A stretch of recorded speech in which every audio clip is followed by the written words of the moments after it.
இப்போ இந்த கண்ட்ரோலர் வந்து இந்த சுவிட்ச் வந்து ஆஃப் கண்டிஷனில் இருக்குது பார்த்தீங்களா? அப்போ வந்து இது வந்து ஆட்டோங்க. ஓகேங்களா? ஆட்டோவில் இருக்கும்போது இந்த ஆட்டோ லைட் எரியும். டேங்க் ஃபில் ஆயிடுச்சுன்னா ஓகே லைட் எரியுங்க. ஓகேங்களா? இது சென்டராக வச்சோம்னாக்கா ஆஃபுங்க. நமக்கு வந்து மேனுவலாகவும் ஒர்க் ஆகாது. ஓகேங்களா? இந்த சுவிட்ச் இருக்குது பார்த்தீங்களாங்க மேம், இதை கீழே ஃபுல்லாக ப்ரெஸ் பண்ணோம்னா மேனுவலுங்க. மேனுவலில் இருக்கும்போது ஆட்டோ லைட் எரியாதுங்க. லோ லெவலில் பம்ப் லைட்டு மட்டும் எரியும்.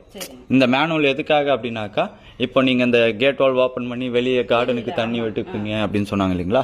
ஸோ அதுக்காக நீங்கள் அது எல்லாத்தையும் முடிச்சதுக்கு அப்புறமா நீங்கள் வந்து இதை சென்டராக வச்சு ஆஃப் பண்ணிவிட்டு கேட் வால் ஓப்பன் பண்ணிவிட்டு நீங்கள் இதை வந்து ஆட்டோவில் போட்டுக்கலாங்க. ஆட்டோவில் போட்டிங்கனாக்கா மேலே தண்ணி இல்லை அப்படின்னாக்கா உங்களுக்கு மோட்ரு ஓடிக்கும். டேங்க் ஃபுல் ஆயிடுச்சுனாக்கா உங்களுக்கு கட் ஆஃப் ஆகிக்குங்க. ஓகேங்களா? அவ்வளோதாங்க மேம். சரிங்க. எனக்கு ஒரு டவுட்டு.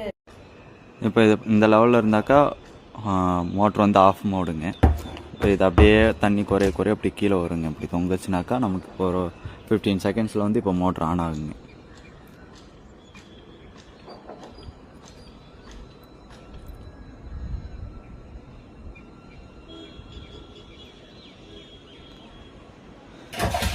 ஆன் ஆயிடுச்சுங்களா?